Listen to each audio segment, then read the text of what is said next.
इस वीडियो में मैंने बहुत ही गहरा ब्रेकडाउन कर दिया है, तो अगर तुम्हें स्पाइडरमैन ब्रांड न्यू डे के कोई भी स्पॉइलर नहीं चाहिए तो तुम ये वीडियो मत देखो। फिर से बोल रहा हूँ, मत देखो। लेकिन अगर तुम ये वार्निंग सुन के भी नहीं मान रहे तो एंजॉय द वीडियो। तो इस टीजर की शुरुआत में ही हम स्पाइडरमैन को एक बिल्डिंग की रॉड से लटके हुए देखते हैं, जहां लटक कर वो नेड की एक इंस्टा रील देख रहा है। तो नेड का जो इंस्टा यूजर नेम है द ग्रेटफुल मैड्स 12। अब इस यूजर नेम में जो ग्रेटफुल है, अब ग्रेटफुल नेम एक नॉड है एक legendary rock band the grateful dead के लिए। और हमें ये बात पता है कि पीटर और नेड पॉप कल्चर के बहुत बड़े फैंस हैं, तो ये जाहिर सी बात है कि नेड का यूजर नेम एक रॉक बैंड के नाम पे हो सकता है। लेकिन ग्रेटफुल के बाद जो मैड्स आता है वो बहुत ही इंपॉर्टेंट है। अगर तुम स्पाइडरमैन की न्यूज फॉलो करते हो तो तुम्हें ये बात पता होगी कि मिकी मैडिसन को एक रोल के लिए इस फिल्म में लिया गया है, और अगर उसके कैरेक्टर का नाम मैडिसन होगा या तो नेड उसका बॉयफ्रेंड होने वाला है या फिर उसके सोशल मीडिया कंटेंट का बहुत ही बड़ा फैन। इन कॉमिक्स में भी कुछ मैडिसन है जो स्टोरी के साथ कनेक्ट कर सकती है। तो सबसे पहले है मार्ला मेडिसन जेमसन। ये कॉमिक्स की सबसे फेमस मेडिसिन है, लेकिन एक अमेजिंग साइंटिस्ट होने के बाद भी ये जे जोना जेमसन की सेकंड वाइफ है। अब इनके बाद आता है मेडिसन मैगवायर। ये कैरेक्टर कॉमिक्स से तो नहीं है, लेकिन 2003 की Spiderman the new animated series में ये बहुत ही पॉपुलर किड होता था, जो एक अच्छा दोस्त होता है पीटर और हैरी ऑसबॉर्न से। अब तीसरे नंबर पे आती है मेडिसन मैडी कार्टर। ये कैरेक्टर है स्पाइडर कॉमिक्स की मेडे पार्कर का यूनिवर्स। स्पाइडरमैन की इस फिल्म का नाम 2008 की बुक रीबूट से लिया गया है, और इस एरा की कॉमिक्स में फोकस किया गया था गॉसिप और मॉडर्न मीडिया को। और नेड का ये ऑनलाइन पर्सोना उस टाइम की कॉमिक्स को परफेक्टली रिकैप्चर करता है। अब मैं तुम्हें बताता हूँ पीटर जिन कागज को हाथ में पकड़े हैं उनमें क्या लिखा था।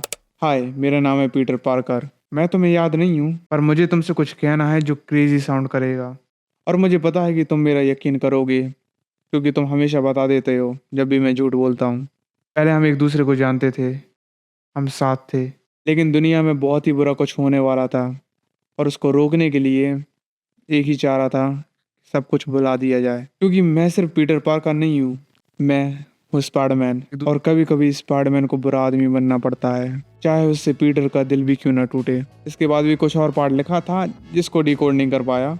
उसके बाद हम पीटर को एक शॉप में देखते हैं। पीटर के पास वही फूल है जो आखिरी के सीन में वो एमजे को देता है, और उसी शॉप में नेड भी आता है जो आगे पीटर और एमजे की फिर से मुलाकात करवाता है। उसके बाद हम पीटर को यहाँ वॉशिंग मशीन के पास सैड देखते हैं। पीटर के पास में एक बॉक्स भी रखा होता है, और वो और कुछ नहीं की ऑफ द सिटी है जो अगले वाले सीन में उसे मिलती है। अब इस सीन में जहाँ फ्रैंक स्पाइडरमैन को उड़ा देता है, I mean लिटरली, लेकिन उसके पीछे वाली दीवार पर एक पोस्टर लगा होता है जिस पे लिखा होता है सेंट राइडर। अब सेंट राइडर एक सीधा रेफरेंस है उल्टी बाल्टी से, I mean नोवा से। सेंट राइडर नोवा फोर्स का एक ह्यूमन होस्ट होता है जिसे सब लोग नोवा कहते हैं, और हमारा स्पाइडरमैन उल्टी बाल्टी। और अगर तुम ये नोटिस करो, पोस्टर पे ब्लू और व्हाइट कलर भी है जो सीधा रिजेंबल करता है उसके हेलमेट के साथ। अब इसके बाद एक और सीन आता है जहाँ एक और हिडन डिटेल देखने को मिलती है। तो इस सीन में जहाँ स्पाइडरमैन पनिशर को पनिश कर रहा होता है, उसके बैकग्राउंड की बिल्डिंग को देखो। यहाँ तुम्हें एक पीली आंखों वाली म्यूरल दिखेगी जिसकी एक आंख के ऊपर सर्कल भी बना होता है, और ये एक कॉमन रिप्रेजेंटेशन है मैडम वेब का, जो स्पाइडरमैन और बाकी सुपर हीरोज को गाइड करती है मल्टीवर्स के लिए। और हमें इसी सीन में एक स्पाइडरमैन का वांटेड पोस्टर भी देखने को मिलता है जो डेली ब्यूगल वालों ने लगाया होगा, और ये लोग हमेशा की तरह स्पाइडरमैन को थ्रेट और मेनेस बोलकर लेबल कर रहे हैं। पीटर यहाँ ESU एम्पायर स्टेट यूनिवर्सिटी की स्वेटर पहना होता है, और कॉमिक्स में यहीं उसे गॉन स्टेसी और हैरी ऑसबॉर्न मिलता है। अब इस सीन में जहाँ स्पाइडरमैन को स्कैन किया जा रहा है, भाई इतनी सारी डिटेल, इतनी सारी चीजें इन लोगों ने बताई हैं उसमें, उसके ऊपर अलग से एक वीडियो बना सकता हूँ। 500 लाइक और उसके ऊपर भी वीडियो बन जाएगी। मुझे पता है नहीं होगी, मेरा ही काम बचेगा, ठीक है। तो भाई 500 लाइक, ठीक है 500। इन लोगों ने पीटर को एक सब्जेक्ट का नाम दे दिया है, वो है विजिल 09। ये लोग स्पाइडरमैन की फिजिकल डिटेल बताते हैं कि उसकी स्ट्रेंथ कितनी है, कॉन्फिडेंस कितना है, उसका बिहेवियर के साथ उसके ओवरऑल स्टेट्स क्या है। और जो स्पाइडरमैन के ऊपर ये रिसर्च को लीड कर रही है वो है डेलोरस रामिरेज। अब कॉमिक्स में 2020 में वुल्वरीन इशू 3 में हमें इसको दिखाया जाता है।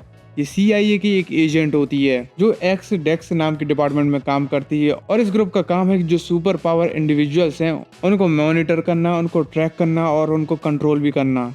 और यही काम ये स्पाइडरमैन के साथ भी अभी कर रही है, लेकिन इनका गोल अभी भी वही है, लोगों को कैप्चर करो और उनको स्टडी करो। इसके बाद पीटर और ब्रूस की बातचीत होती है, जिसमें ब्रूस पीटर को बताता है कि तुम्हारा DNA क्वांटम लेवल पर चेंज हो रहा है, जिसकी वजह से फिजिकल चेंजेस भी आने वाले हैं। अगर तुम्हें वो सीन याद है जहाँ पीटर ककून बना था और वहां से वो गिर जाता था, उसके हाथ में कोई भी ब्रेसलेट नहीं होता जिससे वो वेब निकाल सके, वो अपने हाथों से निकालता है। तो मतलब जो हमारे टोबी वाली पावर होती है वो अब स्पाइडरमैन में आ चुकी है। और इस टीजर के आखिरी के सीन में जहाँ पीटर की आंखें काली हो जाती हैं, वो हमें बताता है कि म्यूटेशन की वजह से पीटर उसकी ह्यूमैनिटी लूज कर रहा है और वो मैन स्पाइडर में चेंज हो जाएगा। और यकीन मानो ये बहुत ही बेकार दिखता है। अब इसी के साथ साथ जो डॉक्टर बैनर के पीछे जो डायग्राम बना होता है मैं उसे भी बता देता हूँ। तो ये मॉडल है लैक्टिक क्वांटम क्रोमोडायनामिक्स का। अब इसका यूज होता है कि मास एक्चुअली में कैसे क्रिएट होता है और जो एटम की ग्लू होती है जो एक दूसरे को बांधे रखती है वो कैसे काम करती है।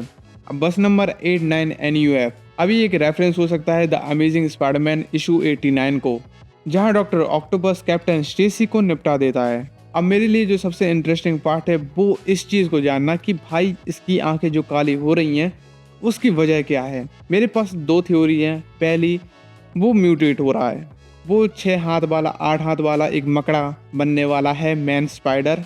अब दूसरी थ्योरी ये है कि वो वेनम से कनेक्ट हो चुका है। अब मेरे लिए तो ये दोनों थ्योरी मज़ेदार हैं। अब यहाँ सिम्बियोट की बात कर ही रहे हैं तो सीडी सिंक की भी बात कर लेते हैं। तो सीडी का जो रोल है या तो वो जीन ग्रे होंगी या फिर द पर्पल गर्ल जैसी कोई कैरेक्टर जो फेरोमोन के जरिए लोगों को कंट्रोल करती है। उसके बाद हमें आंट मे की ग्रेव भी देखने को मिलती है जो 1964 से लेकर 1924 तक लिखी गई है, जो साबित करता है कि ये स्टोरी उनकी डेथ के 4 साल बाद टेक प्लेस करती है। अब इन सब चीजों के साथ साथ हमें विलन्स भी देखने को मिले हैं जो बहुत ही खतरनाक लग रहे हैं। तो हमें इसमें स्कॉर्पियन देखने को मिलता है, बूमरैंग देखने को मिलता है और टूम्बस्टोन का मोनोलॉग भी सुनने को मिलता है जहाँ वो स्पाइडर की 3 लाइफ की साइकिल के बारे में बता रहा होता है। तो यही था स्पाइडरमैन टीजर का ब्रेकडाउन। इसी के साथ में चला वीडियो पसंद आई है तो लाइक करो, शेयर करो, सब्सक्राइब करो। मिलता हूँ तुमसे अगली वीडियो में।